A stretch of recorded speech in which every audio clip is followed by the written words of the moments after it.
খাগড়াছড়ির মাটিরাঙ্গা উপজেলাধীন বেলছড়ি ইউনিয়নে প্রায় ৩০ বছরের পুরাতন স্বর্ণকার টিলা বাইতুল জামে মসজিদের সকল ধর্মীয় কার্যক্রম বন্ধ রয়েছে। উপায়ন্তর না পেয়ে মসজিদের অভাবে স্বর্ণকার টিলার ধর্মপ্রাণ মুসল্লিরা পাশের ছোট্ট একটি মাদ্রাসায় প্রতিদিন ৫ ওয়াক্ত নামাজ সহ জুমার নামাজ আদায় করছেন।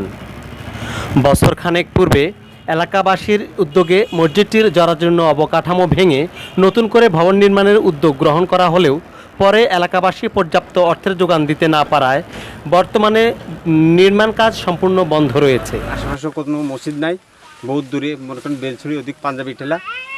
এখন যদি এই মসজিদটা দ্রুত একটু নির্মাণ হয়ে যেত তাতে এলাকার লোকের জন্য খুব সুবিধা হতো।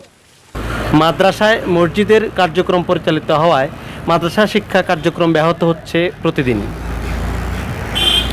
মসজিদটি পুনর্নির্মাণের জন্য আর্থিক বরাদ্দ প্রদানের মাধ্যমে স্বর্ণকার টিলা এলাকায় প্রায় ৫ শতাধিক মুসলিম সম্প্রদায়ের ধর্মীয় কার্যক্রম পরিচালনায় সহযোগিতার জন্য সংশ্লিষ্ট কর্তৃপক্ষের হস্তক্ষেপ কামনা করেছেন এলাকাবাসী। সবাই মিল্লা চাইছিলাম যে ভাঙে একটু বড় করব, তো যে কারণে আমরা ভাঙছি। ভাঙার পর এখন আমরা করতে পারতেছি না, আর্থিক সমস্যা।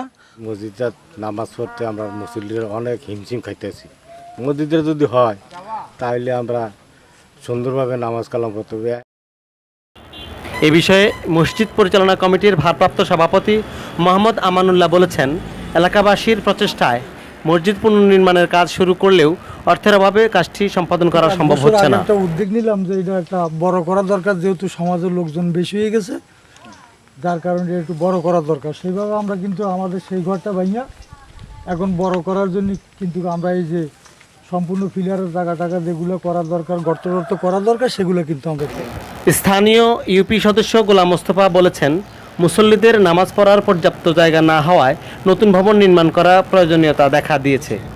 আমরা একটা ফান্ড ক্রিয়েট করে এখানে এই মসজিদটা, পুরান মসজিদটাকে ভেঙে আমাদেরকে ফাউন্ডেশন করে মসজিদ করার জন্য সবার একতা প্রকাশ করার পরে এই মসজিদটা ভাঙা হয়েছে।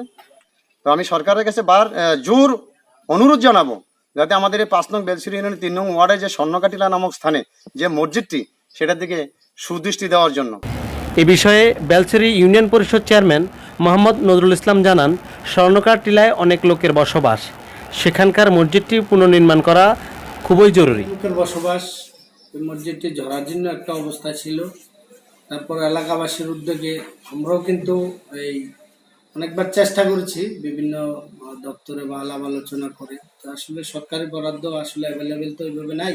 আপনাদের মাধ্যমে যদি এই বিষয়টা উচ্চ মহলে যদি যায় এবং এই মসজিদের বিষয়ে আমরা যদি বরাদ্দ যদি আমরা পাই, আসলে উপকার হবে, এলাকাবাসী উপকৃত হবে, এটাই আমি বিশ্বাস করি।